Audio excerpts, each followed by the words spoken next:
중국의 핵심 거점 도시 베이징과 상하이가 하늘이 쏟아붓는 듯한 초유의 폭우에 휩쓸리며 전면 비상사태로 돌입한 가운데 홍수로 인한 참사를 축소하는 관영 매체들의 보도에 눈길이 쏠립니다. 여기에는 중국 내 복잡한 정치 상황과도 맞물려 있다는 분석이 나옵니다. 이 내용 자세히 알아보겠습니다. 이번 폭우는 대륙 전체를 뒤흔드는 규모로 거대한 다리가 마치 종이장처럼 찢겨나가고 지도마저 새로 그려야 할 수준의 초대형 재난을 만들어냈습니다. 특히 이런 참사를 파헤쳐보면 그 뿌리에는 어김없이 중국식 부실공사가 자리잡고 있었습니다. 그러나 중국 관영 매체들은 이 모든 참혹한 현실을 철저히 외면한 채 보도 한 줄 없이 사건을 은폐하는 데만 혈안이 되어 있습니다. 대만의 자유시보는 2일 보도를 통해 중국 북부를 강타한 기록적 폭우와 저수지 동시방류로 수도 베이징이 쑥대밭이 됐다며 당국 발표로는 7월 31일 정오 기준 희생자 44명, 실종자 9명이라고 하지만 그중 요양원 입소자 31명이 한꺼번에 물에 휩쓸려 숨진 것으로 드러나 공무원들의 직무 포기에 대한 분노가 온라인에서 폭발하고 있다고 전했습니다. 또한 일부 평론가들은 시진핑 중국 공산당 총서기의 부인 펑리유안과 끈끈한 관계를 맺어온 베이징시 당서기 일레에게 책임을 물어야 한다고 주장했습니다. 관영 베이징일보는 일레가 재난 발생 직후 피해 현장을 돌며 이번 참사를 깊이 반성하고 모든 안전위험을 샅샅이 점검해야 한다고 말한 사실을 짧게 전했지만 사태의 본질을 비껴간 발언에 불과했습니다. 중국 산업안전보건법에 따르면 사망자 30명 이상, 중상자 100명 이상, 혹은 경제손실 1억 위안 이상이면 중대사고로 분류됩니다.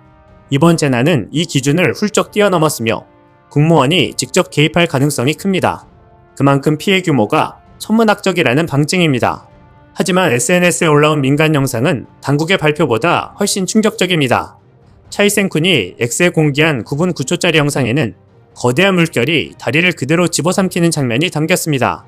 나무다리라면 몰라도 초대형 철근교조차 허무하게 붕괴되는 장면은 부실공사라는 단어를 떠올리지 않을 수 없게 만듭니다. 상하이 상황도 악몽 같았습니다. 유명 온라인 농객 이 선생은 당신의 선생이 아니다가 올린 영상에는 상하이 도심 전체가 강물로 변한 모습이 담겼습니다. 황푸강 물이 역류해 건물 안까지 폭포처럼 쏟아지는 장면은 재난 영화보다 더 끔찍했습니다. 그럼에도 베이징 당국은 재난경보 발령조차 제대로 하지 않았고 구조활동도 형식적으로만 진행했습니다. 심지어 폭우와 홍수 관련 정보는 아예 차단해버렸습니다. 피해가 극에 달한 후에야 군인을 동원해 복구쇼를 벌였지만 이미 수많은 모든 것을 휩쓸고 지나간 뒤였습니다. 대기원 15 보도에 따르면 기자회견에서 당국은 피해 지역과 희생자 수를 간단히 나열했을 뿐 저수지 방류 규모, 댐 붕괴 여부, 산사태와 마을 유실 등 치명적인 세부 피해는 철저히 숨겼습니다. 피해 규모가 허베이성과 텐진까지 번졌음에도 관영 언론은 이를 70년 만의 홍수라며 상황을 희석시키는 데 급급했습니다. 더 황당한 건 시진핑 주석이 단 한 번도 재난 현장에 모습을 드러내지 않았다는 사실입니다. 과거에도 그는 홍수 피해 지역은 물론 코로나 발생 당시에도 위험 지역에 직접 가지 않고 안전한 방에서 모니터로만 상황을 지켜봤습니다. 이런 태도는 지도자라 부르기 민망할 정도의 냉담함을 드러냅니다. 중국 공산당의 본질은 이번에도 변하지 않았습니다. 인민의 목숨보다 체제 이미지 보존이 우선이고 피해 현장을 가리기 위해 언론 인터넷을 동시에 틀어막습니다. 심지어 댐 붕괴를 막는다는 명분 아래 수문을 열어 피해를 확산시켰다는 의혹까지 있습니다. 기상청이 2주 전부터 경보를 울렸음에도 저수지와 댐 관리에는 손도 대지 않은 것은 직무유기 그 자체입니다. 이번 참사는 중국 공산당이 재난 앞에서 얼마나 비인간적이고 무책임한 집단인지를 다시금 만천하에 드러냈습니다. 마오쩌둥 시절부터 이어져 온 인민은 소모품이라는 잔혹한 발상이 21세기에도 여전히 뿌리내리고 있음을 확인시켜준 사건입니다. 이런 가운데 중국 전국을 뒤흔들 베이다이어 회의가 지난 3일 전격 개막했습니다. 그런데 반드시 모습을 드러내야 할 시진핑 총서기가 보이지 않았습니다. 대신 차이치 중국 공산당 중앙정치국 상무위원 겸 중앙서기처 서기가 대리 출석하는 기묘한 장면이 펼쳐졌습니다. 마침 시진핑 실각설이 무성한 가운데 전국의 분수령이 될 이 회의에서 그가 빠졌다는 사실은 심상치 않은 파장을 일으킵니다. 홍콩 명보는 4일 보도에서 CCTV 신문램보가 차이치가 시진핑 대신 베이다이어에서 여름휴가 중인 전문가들을 만났다고 전했다며 이는 지도부가 이미 베이다이어 휴가 모드에 돌입했음을 의미합니다. 당 국가 지도자들은 2주간의 휴가 후 베이징으로 복귀할 것입니다. 라고 전했습니다. 베이다이어 회의는 원래 1954년부터 2002년까지 해마다 허베이성 친항다오시 베이다이어에서 진행된 공산당 여름학기 업무 겸 토론 모임입니다. 2003년 이후 공식 제도는 폐지됐지만 원로들과 고위 지도부가 모여 전국을 은밀하게 논의하는 비공식 회합은 계속됐습니다. 시진핑 집권 이후 원로 개입 차단 명분 아래 이런 만남은 축소됐지만 원로들은 여전히 물밑 접촉을 이어왔습니다.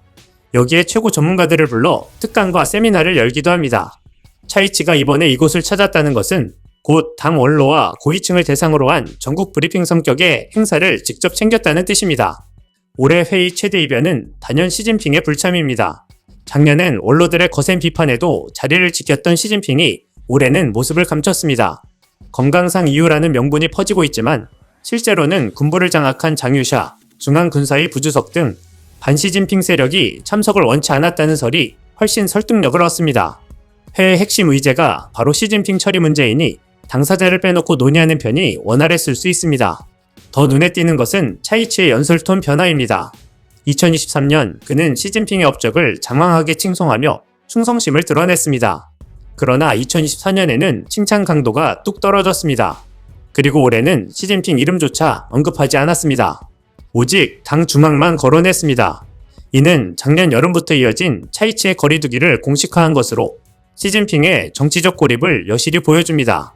시진핑은 8월 1일 검군절 행사에도 모습을 감췄습니다. 장점인 후진타오 시절부터 이어진 상장 계급 수여식이 돌연 사라졌습니다. 이는 군인 사건 장악에 실패했음을 드러내는 상징적 사건입니다. 시진핑이 올려준 장성 79명 중 최소 22명이 부패 비리로 낙마했습니다.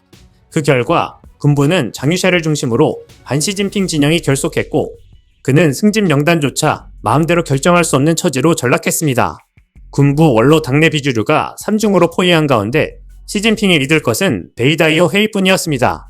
그러나 이 구명줄마저 끊겼습니다. 이번 회의에서 그에게 호의적인 결정이 나올 가능성은 사실상 전무해 보입니다.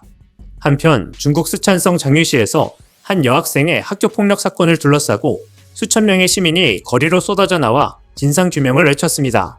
시진핑 물러나라라는 구호가 울려 퍼지자 공안은 곤봉으로 진압했고 결국 군병력까지 투입해 도시를 봉쇄했습니다.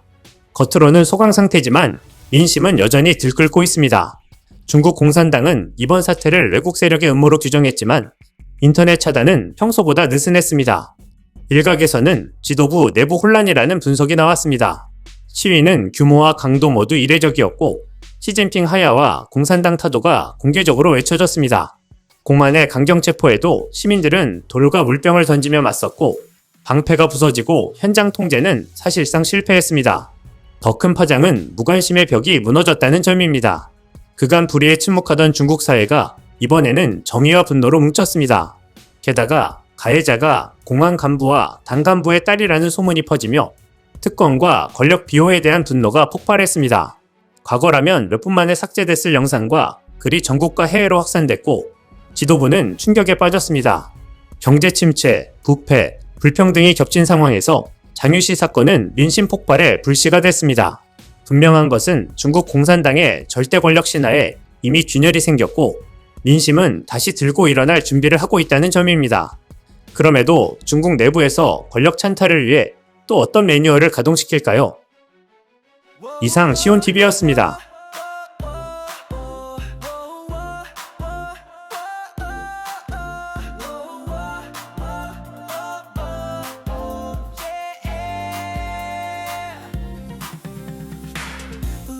빛이다 세상을 비춘다 한마음으로 외쳐 진실을 향해 시온TV 함께라면